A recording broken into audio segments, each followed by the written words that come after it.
Hi.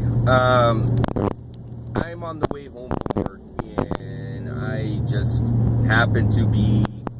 I just saw that somebody posted something about somebody burning an American. Or what they did is, if the soldier, I guess, had his car parked at his house. I didn't read the whole article, but what I got from the gist of it. And somebody had come by and had taken the flagpole and the flag and busted out the soldier's back window of his vehicle. And they had drawn all over the flag, and there were all these comments underneath the post of people calling the flag burners terrorists, calling the flag burners,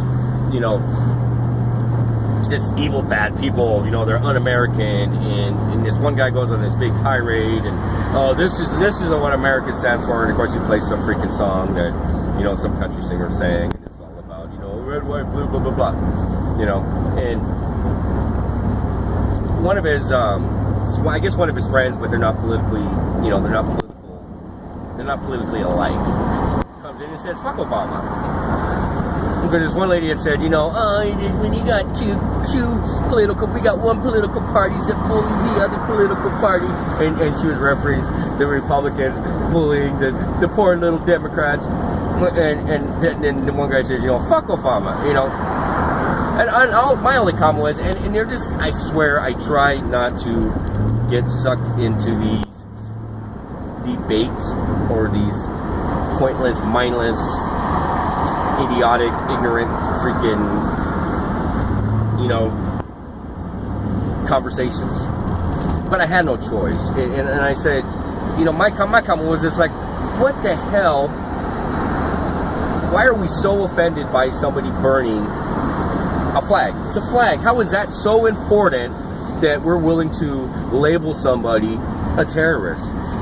And then my next question was, my next statement was like, I don't trust any politician. When was the last time a politician actually, truly did anything that was really in your best interest? When? I don't, it's not about being an American. It's about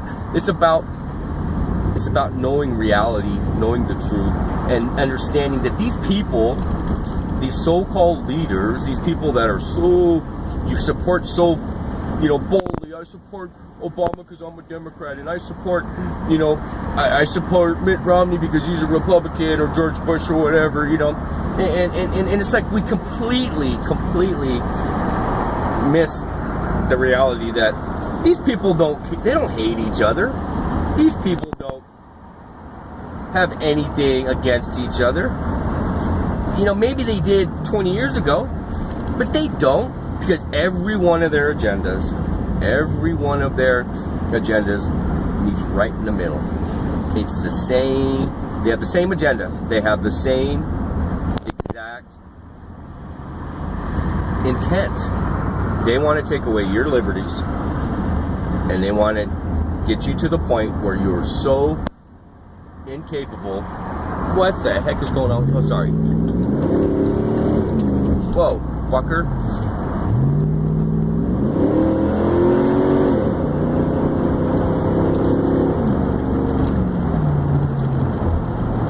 That's a dude doing like 2 miles per hour on the freeway, so I apologize for that.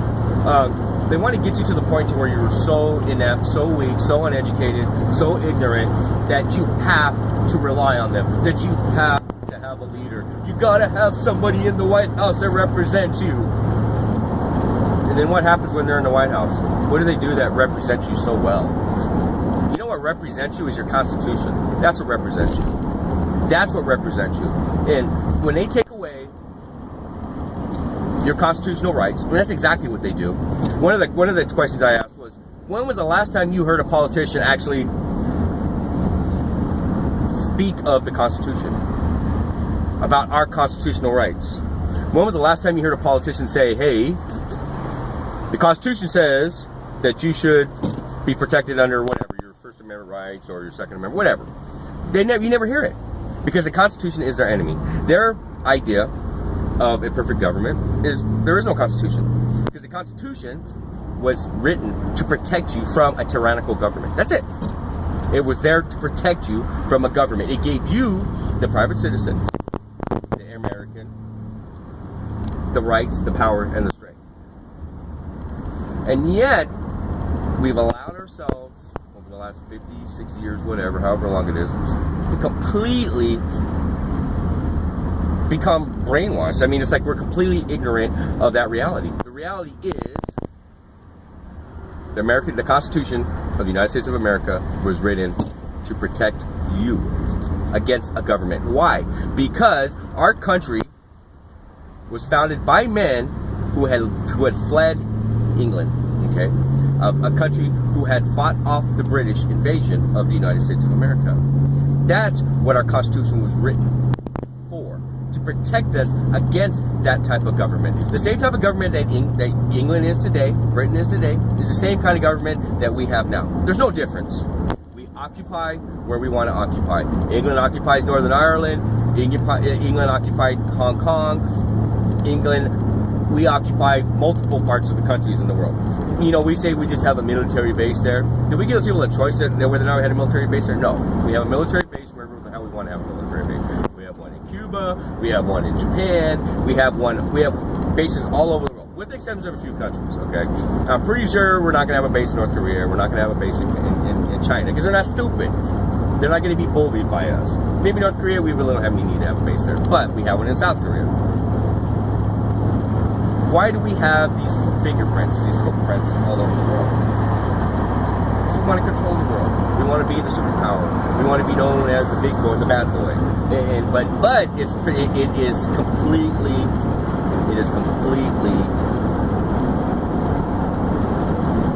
hid behind a mask, a clever disguise that we're really big brother out there looking out for the rest of the world. We're trying to protect the rest of the world because we're powerful and we're the big brother and we want to protect them. We want to protect you. We want to help you. But have you ever noticed? And then I was just thinking about this on the way home today because I really get going with this stuff. And the reason that I record these videos is because I really don't have anybody that I can really talk about these things to. My ex-wife I could, but you know, she's my ex-wife and she's living someplace else, and you know, that's neither here nor there. But when was the last time we went to, say, Africa or Nigeria or China or North Korea in the interest of protecting human rights? We don't. What did we really do when Russia was invading their sister, that other country? What did we do? Nothing.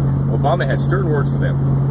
But what did we do when Saddam Hussein goes into Kuwait? Well, we're all over that, buddy. Afghanistan, we're all over that, buddy. Now, what does the Middle East have that these other countries have? Okay? That the other countries don't have. I mean, they have tyranny. They have dictators. They have people who murder innocent people for political or financial gain. They have all of the same things. And in some cases, I think in other parts of the world, they're worse than they are in the Middle East. They have something that's valuable to us, a commodity. Something that we want to control or have a hand in because it's valuable to us. It's called oil. It's called crude oil. Okay? The one thing that people complain about when the prices go up, I heard it on the radio this morning because gas prices went up 10 cents in the state of Washington in a week, is the one thing that these other countries don't have. They don't have anything for us to gain. Why wouldn't we go to Northern Ireland and fight with the IRA to free the Irish from English tyranny? Why wouldn't we go to North Korea to liberate the North Koreans from their dictator? Why wouldn't we go to Nigeria or to Africa or to any other part of the world other than the Middle East to fight for human rights? Why? Because we have nothing to gain. Nothing. We have nothing. There's nothing to control over there. If you control a poor country, you control a poor country. That's it. But if you control an oil-rich country, or if you have allies in an oil-rich country, which is why we talk to Iran, even though Iran's threatened with nukes, why we have people in Afghanistan, and we put our own American boys over there, and we sent them, and I was part of Desert Storm. And I have friends that volunteered to go for the second one when we went to Afghanistan. And I was one of those people that believed in what I was doing. I didn't necessarily, and in my mind, I believed that we were fighting for the right of human beings. We were fighting for human rights. We were fighting to liberate these average people just like us from tyranny, from dictatorship, from people that would murder these people to control, because they're controlled. They want to control them. Saddam Hussein, the big bad Saddam Hussein.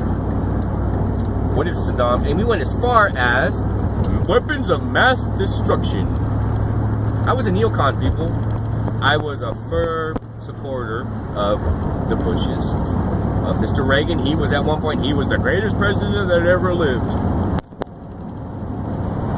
And the reality is, I cannot name a president or a politician in the last, I can't even, in my lifetime, that I'm 45 years old, that I can say really stood for us as Americans, really stood for our constitutional rights, really considered us in every waking hour. They did it. They don't.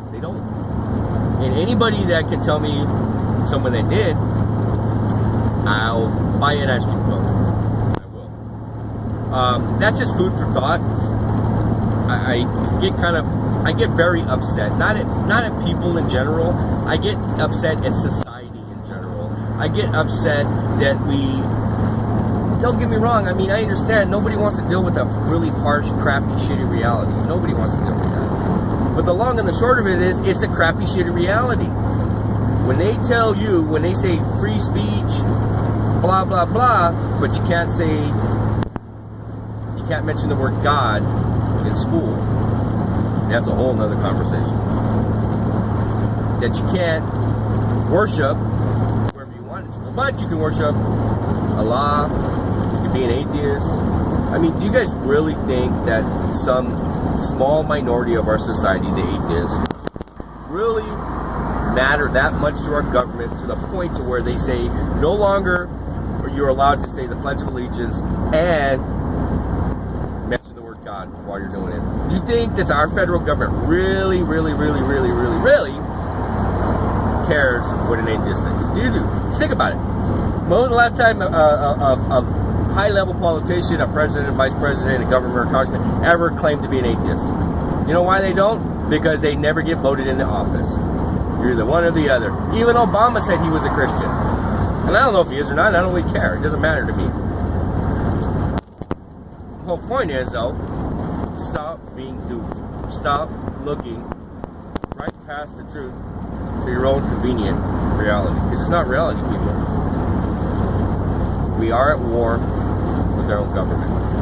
And I don't mean it in a war where we're going to go out there and start shooting people. You know, these rioters that we had here on May Day, you know, beating up the cop, blah, blah, blah, breaking windows. They're not really serving any purpose. They're out there because they don't have anything else better to do. They feel like they have a purpose, but they don't know what their purpose is.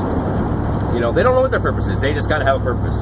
If they had real jobs and they paid their bills and they had a life, they wouldn't be, they don't really serve any purpose. I don't really know any good that's really come from any modern day protest. But every year in Seattle on May Day, you got these hooligans, you got a police presence, and you got the mayor of Seattle saying, oh my God, I can't blame the police. The police are way out of line. You know, and you know what? Sometimes the cops are way out of line. They are. And they do deserve to get their asses kicked. But violence should not beget violence. Violence does nothing. It does nothing. It's fueled by emotion. Emotion is what gets us into wars. It's what gets us into fights. It's what gets us into trouble. Okay? The reality is, our government does not give a fucking flying fuck about us. And if you think they do, ask yourself this question and find one instance where your government has really done something to benefit you as a country or as an individual. Think about it. Just think about it, okay? And then just ask, and you know what? I'm going to post these videos, you know, for as long as I have breath in my lungs, because I find it that important to help people understand the same things that deprogrammed and unbrainwashed and to learn to see reality. Do not trust a politician because he's a politician. There's only 20. How many people actually vote in our elections? Think about it. Obama was one of the highest, had the highest percentage of turnout in politics. Okay? Think about it. It was like what, 40%? If 40% is the highest, what's the average? 20 to 30% of Americans actually go out and vote. So you're allowing 30% of 100. 3 out of 100 people are actually, or 30 out of 100 are actually representing you. They're choosing for you. So ask yourself, well, do you trust these people because you voted for them? You don't know these people. You don't know who Obama is. You don't know who George Bush is. You don't know any of these things. I don't know them. All you get is the promises they make. Change. All you saw was the posters and the billboards. Change. What was the change?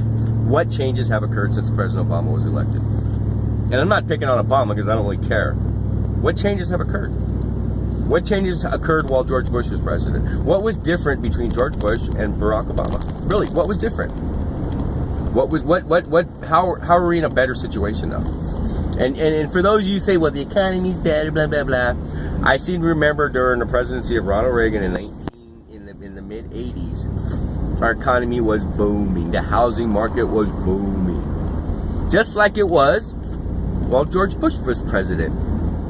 And just like it does every 20 to 30 years, it's very cyclical. Whatever goes up has to come down.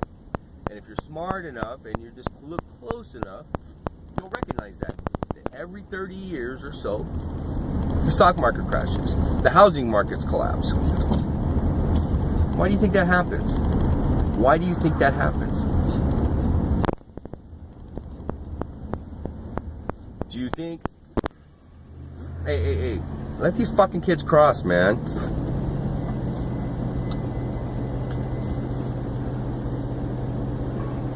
I mean, do you really think...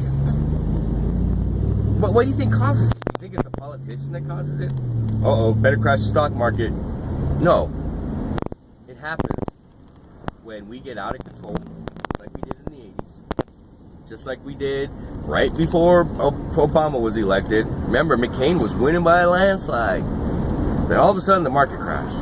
And if you remember, about 10 years before that, for the last 10 years, I mean, homes were selling for 2 to 3 times what they were ever worth before. I sold my first house for $99,000. Okay? I bought my first house for $99,000, sold it for $130,000. Made $40,000 on it, right? Within 2 years, that same house was selling for almost $400,000, and it was a piece of crap. It was a $99,000 house at best. And that happened forever. I mean, my ex-mother-in-law, who was a seamstress, she didn't make a lot of money, and then she became a nanny.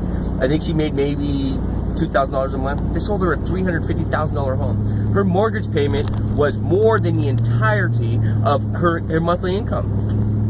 And you know why I know this? Because she demanded money from everybody in the family. Because she was living the American dream. She was a single mother, Hispanic woman, who had migrated from Mexico, became an American citizen, who was buying a home. And that dream is a beautiful, wonderful reality when you get to experience it. But the reality is, she didn't qualify for that home at that price. The reality is, whoever lent her that money had no business lending her the money. She couldn't afford it. It's called being responsible. But see, we forget all of that. My parents went out and bought 2 homes during that big freaking boom when the markets were apeshit crazy. And guess what? They lost one of them, and they lost their asses on the second one. They lost their asses on the second one. And they did it anyways. And you had these people who refused to just look. And you know what? I can't really blame people, but I guess I can blame people because ultimately the decisions that we make are our decisions. We make the decisions to invest when we can't afford to invest. We make the decisions to purchase things that we can't afford to can't afford to pay. But nobody ever tells you that, though. Never everybody says hold yourself accountable for what you do. Hold yourself accountable for your decisions, whether they're good or bad. Nobody ever tells you that. Never once did they mention during the housing crisis, when the market took a flop and Wall Street crashed, did they ever stop and say, this was all caused by the American people? Because it was. Anybody with, and I'm not trying to be a dickhead or be rude and call people stupid, but anybody with half of a freaking brain knows damn well that house that was $150,000 last year is not worth $450,000 this year. And that if you only make $25,000 a year, that you probably can't afford to make a freaking, a $2,000 a month house payment. But we don't think that way. We don't think that way. So I only say these things to benefit you. I'm going to go now. Have a good night.